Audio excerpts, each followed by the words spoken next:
berarti man arafa nafsahu faqad arafa rabbahu. Sing sapa wonge wis kenal nafsahune ya fasajadahu, rusaklah zahirmu, fanalah lah keakuanmu. Wis bener memang iki, rusak wis, rusak iku fana, fana iku sudah tidak ada.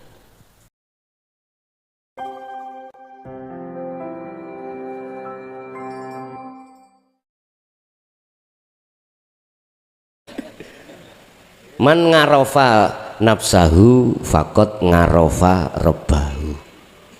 Wa man ngarofa nafsahu fasadadahu, hancurlah jasadnya. Siapa yang sudah kenal dirinya maka betul-betul akan kenal Tuhannya, pasti akan kenal Tuhannya. Siapa ngadri, ngadri namanya sih, batri apa ngadri, ngadri ya wis pokoknya idri. Dari mana asalnya? Mohon maaf, kuping kulo udah budek ngomongnya. Qadirun tadi asal dari mana? Terus kok ya muncul qadirun ning dunya iki, akhirnya manusia banyak memanggil Bang Qadir. Ya toh? Terus bagaimana nanti akan kembali pada asal yang disebut dalam Al-Quran innalillahi wa inna ilaihi raji'un. Nah, Jawa Tengah kan ngun ya, rapopo. Wis rapopo. Gini Pak, sekarang kami akan ngurai dulu maksud daripada man ngarofa nafsahu. Man ngarofa nafsahu. Ngarofa nafsahu. Siapa yang kenal dirinya? Diri yang mana? Apa diri jisim? Bukan. Apa diri jasad ini? Bukan. Yang dimaksud diri mana? Udah, Allah ciptakan jisim ini berbagai banyak unsur. Ada kepala, ada tangan, ada perut, ada kaki. Bukan ini yang dimaksud, bukan. Nafsahu, diri itu yang dimaksud adalah ruh. Di dalam diri ruh juga ada rangkaian. Di situ ada sifat basariyah, ada basiroh. Basariyah itu ada nafsu, nafsiyah dengan amarah. Basiroh ada nafsu lawamah dengan mutmainnah. Yang sering orang sebut sebagai jiwa, atau ada yang mengatakan nafsu. Ada yang mengatakan dulur, papat, pancerindi, panceri kurip. Dah tak rangkaiani disik, tak prosesi lewat hal ini. Di dalam ajaran budi luhur pada saat Islam durung belum datang di Pulau Jawa, para kekasih Allah itu rapat. Gimana orang Jawa ini tidak mengerti tentang bahasa Arab, tidak mengerti tentang hukum-hukum syariat, biar dia itu jiwanya itu, ruhaniyahnya itu berbudi luhur. Akhirnya para kekasih Allah dulu yang sampai sekarang banyak yang tidak ditemukan namanya yang sudah sedo sebagai penggagas dinul haq dijawakan. Dijawakan itu apa? Dijawakno, bahasanya Arab dijawakan gitu. Diterjemahkan dengan bahasa Jawa yang pada saat itu masih berbahasa Jawa Hono Coroko Doto Sawolo. Lah terus no bahasa daerah dulu. Akhirnya Ulamanya disebut romo. Tahu romo? Sesepuh. Bahasa Islam disebut ulama, cara sakniki kiai. Ya. Para romo iku memberikan wejangan dengan toto basa Jawa yang isinya bagaimana ruhaniyah ini berbudi luhur. Akhirnya diberikan satu mejil, diberikan satu amaliyah rekoso kang den sebut yang disebut Topo Broto. Untuk apa? Untuk mengenal dulur papat limo panjer. Diterangkanlah oleh Romo tersebut, kalau bahasa sekarang, dalam diri manusia rohaniyah itu diketing nafsu nafsiyah ambe amarah lawamah dengan mutmainah. 4 nafsu iku dikelompokkan menjadi 2. Masuk nafsu nafsiyah dengan amarah di sifat basariyah, sifat di mana manungso iku mintanya itu kesenangan dunia.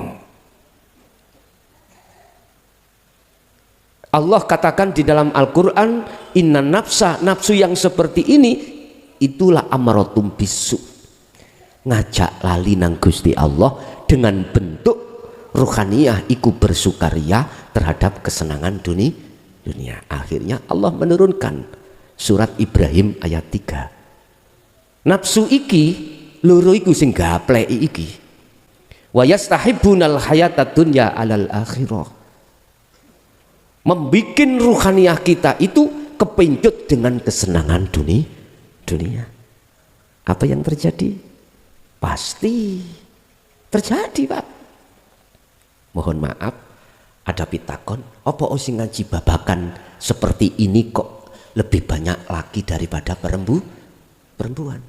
Karena nafsu tekanan nafsiyah ambek amarah itu lebih besar di perempuan daripada laki-laki. Laki-laki 1, perempuan 9, tapi kuat. Makanya mengapa di dalam hukum syariah orang perempuan gak apa-apa pakai emas-emasan, pakai kain sutra, tapi orang laki-laki haram jikalau tidak ada alasan yang diperbolehkan di dalam agama. Makanya susah mencari perempuan yang mau hatinya berkemas-kemas condong nang Allah. Makanya kalau istri kamu termasuk golongan ini wet-weten, tahu wet-weten? Mane-manen. Iya, nggak sembarang wanita. Ayo lihat sejarah dari beberapa istri para rasul itu, macam-macam. Titenani bagi wong lanang. Salah satu di antara wanita yang condong hatinya pada Allah, kalau si lakinya, Bu, kalau manggil apa Pak? Bu apa Ma? Mama, Ma, ada janda yang suka aku gimana? Titenani, nek jenengan gak kepingin remek, nek kepingin remek kono rabin. Biasa ngono. Titenani. Iki yang sudah condong pada Allah. Tapi titenani wong laki-laki, iku hatinya condong pada Allah.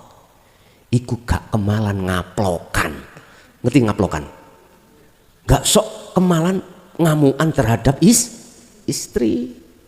Selalu sayang terus, disayang terus. Karena sama halnya menyayang dirinya pada Allah. Wis. Ketika saat ruhaniyah Anda ini terkuasai oleh sifat basariyah, sampai kapanpun ruhaniyah tidak akan pernah bisa kembali pada Allah. Terus solusinya bagaimana? Kubu yang kedua, dulur yang kedua yang masuk di dalam sifat basiroh, gugan rek. Bahasa Indonesia apa? Gugan rek. Bangunkan. Caranya membangunkan bagaimana? Mohon maaf, kalau tidak bisa digoyang ambek banyu, diobong. Artinya gini, Bu. Seringkali Allah kasih pitutur kita lewat utusannya Allah. Ajaran dinul haq itu, ya, ma'ul hayah, air kehidupan itu didatangkan, tapi orang dia akan tangi karena itu makanannya ya. Akhirnya dididik dan melakukan kholwat. Dengan begitu sifat basariyah tadi ya, yang didominasi nafsu yang ngejak jelek itu sedikit demi sedikit akan jinak, baru mulai mengembang. Apalagi selalu ruhaniyah jenengan mengasah dzikir sirul asor, ketakutan nafsu-nafsi sampai amarah, takut dibeleh ya, takut dibunuh, kelihatan pedangnya aja takut dibunuh udah. Habis itu apabila ruhaniyah jenengan ini sudah terkuasai oleh sifat basiroh, nah ini masuk di dalam man ngarofa nafsahu, ngajak rohaniyah untuk menghadap Allah. Jadi dua sifat itu tiap hari tiap saat perang. Satu mengajak melihat meyakini terhadap roh makhluknya, satu mengajak terhadap roh untuk meyakini bahwasanya semuanya yang berlaku itu hanyalah Allah. Menang. Kalau menang sifat basiroh, maka inilah yang kumaksud Anda kenal diri Anda. Oh, berarti hidup itu bukan ku makhluk roh tadi, hidup itu ku Allah. Makanya jawabannya gini, fakot arofa robbahu, fakot ngarofa robbahu. Barang siapa yang kenal dirinya, maka betul-betul dia itu kenal Tuhannya. Ya mesti aja Pak, munculnya urip ya sejatine. Akhirnya yang melihat, kalau arafah saya maknani melihat loh, berarti yang melihat hidup itu hidup.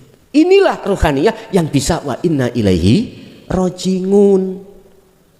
Yang tadinya air hujan masih turun belum sampai ke laut, kalau sudah sampai kenal dirinya berarti air hujan itu sudah sampai ke laut. Kalau sudah sampai ke laut disebut air hujan?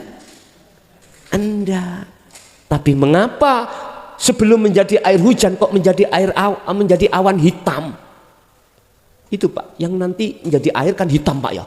Iku bentuk ruhaniyahmu iteng, ireng, gelap. Itulah mereka yang tidak tahu dirinya. Kalau sudah dia menjadi air, jadi kegelapan tadi, mendung tadi, awan itu sudah nggak ada, menjadi air, jatuhlah ke lautan, kembali lagi. Ada pertanyaan gini, rotok greget. Kalau saya pertanyaan yang menohok, pertanyaan yang mengagetkan, gini pertanyaannya. Iku maksudnya pertanyaan yang menohok. Gus, roh iku asale sangka apa? Dari mana? Bolehkah saya mengatakan roh itu Allah? Lah gitu nggih. Ini pertanyaan yang menohok. Gini jawab saya. Selama air hujan belum sampai ke lautan, jangan sekali-kali kau sebut iku air laut. Jangan. Walaupun itu asalnya dari laut. Paham maksud kula Bu? Oke. Kalau Anda sudah diakad, hukumnya enggak apa-apa. Jenengan mengatakan yang ada itu Allah. Enggak apa-apa. Kalau belum sampai ke akad kok bicara Allah, aku iki. Jawabannya ada di surat Al-Anbiya ayat 29. Itu tadi, nggak boleh. Nggak boleh. Kalau Anda sudah di akad, sudah kenal diri, rapopo kayak Siti Jenar niku, kayak Syekh Al-Khalat iku. Tapi sing kucluk iku pendengare. Ora paham. Makanya nggak boleh. Jadi tak jawab, kalau panjenengan sudah sampai menjadi air laut, itu gak apa-apa. Makanya maksud innalillahi dari Allah, ruhaniyah jenengan ikut dari Allah. Bahasa yang sangat halus, karena Nur Muhammad itulah Allah ciptakan sehingga muncul dunia dan seisinya. Karena ada sel dalam diri Anda itulah akhirnya muncul jasmani. Padahal kita ngomong rohani. Berarti ngomong rohani maksudnya adalah nafsahu, diri ruhania, bukan diri jasmani. Jadi kodriku sopo? Kodriku bagi mereka yang sudah ke akad, ya Allah. Bukan maksudnya Allah makhluk, bukan maksudnya kodri makhluk. Hidup yang ada pada diri kodri makhluk, iku apakah kodri punya hidup? Kodriku yo seperti suwarun qaimatun, patung sing gak duweni manfaat opo. Seperti patung yang tidak memiliki fungsi apa-apa. Kita itu makhluk seperti itu. Tapi manakala makhluknya sudah tiada, memang sejatinya nggak ada. Akhirnya yang muncul nyatanya Allah, baru ngomong maksudnya kodri bukan makhluk, kodri hidup itu. Bahasa lesan kodri, bahasa syariat kodri, bahasa hakikat itu hidup. Iki maksudnya berarti man arofa nafsahu fakot arofa robbahu. Sing sapa wonge wis kenal nafsahune ya fasajadahu, rusaklah zahirmu, fanaklah lah keakuanmu. Wis bener memang iki. Rusak iku fana iku sudah tidak ada. Oke, nek durung iso nrimo, tak alusi maneh. Lewat sifat wajib lan mokhali Allah. Sifat wujude Allah yang keporo papat sing sak jerone 20. Keporo papat sak jerone 20. 20 dibagi 4, di dalam 4 itu ada 20. Pertama adalah nafsiyah, kedua adalah salbiyah, ketiga adalah maknawiyah, keempat adalah maknawiyah. Wis. Sifat 20 nafsiyah khususnya adalah wujud. Itu jadi sifat wajib Allah yang tidak boleh tidak ada. Harus. Wis. Lawane sifat wujud adalah Adam. Lawani berarti sifat mokhali Allah. Wujud adalah Adam. Adam lawane iki. Ngadam lho ngono lho. Wong Jawa Tengah Klaten ngadam. Ngadam itu maknanya tidak wujud. Lah sifat ngadam iku jadi sifat wujud makhluk termasuk manusia. Sekarang mengapa banyak manusia mengatakan yang wujud itu adalah makhluk sementara Allah itu enggak wujud? Lah gitu nggih. Iki banyak manusia. Karena apa? Karena yang dipakai itu aturannya nafsu nih.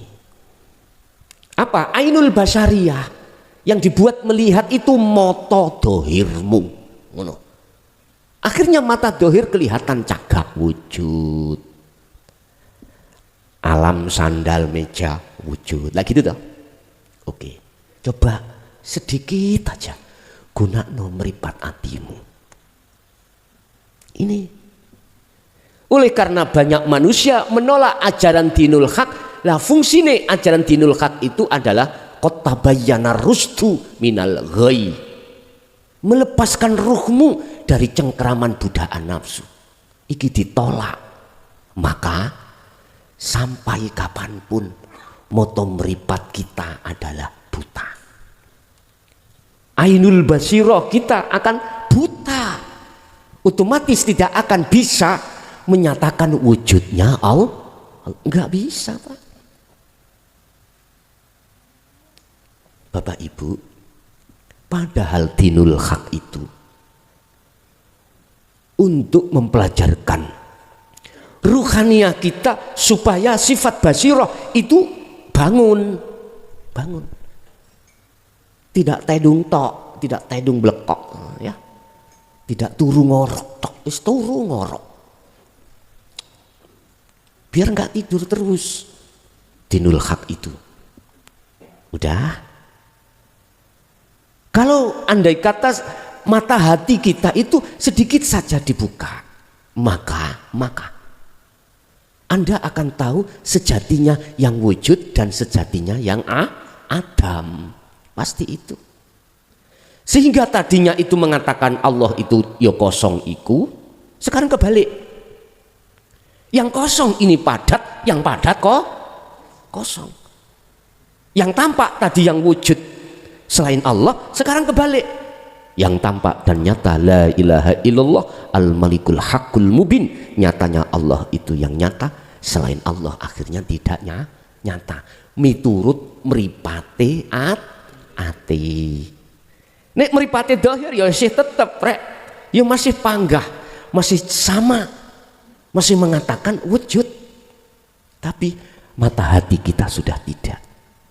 Tapi bagi mereka yang ruhania terkuasai oleh nafsunya, baik mata dohir maupun mata batin mesti mengatakan yang wujud itu selain Allah. Makanya imannya itu mesti imani selain Allah.